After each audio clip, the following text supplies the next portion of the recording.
Birds have evolved a variety of mating behaviors, with the peacock tail being perhaps the most famous example of sexual selection, and the fisherian runaway.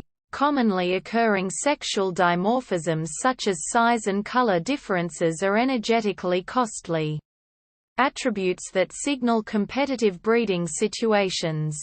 Many types of avian sexual selection have been identified.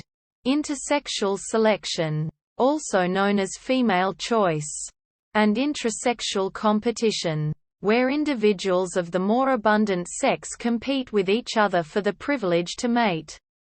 Sexually selected traits often evolve to become more pronounced in competitive breeding situations, until the trait begins to limit the individual's fitness.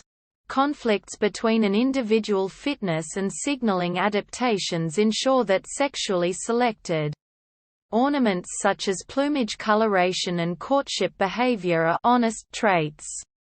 Signals must be costly to ensure that only good quality individuals can present these exaggerated sexual ornaments and behaviors.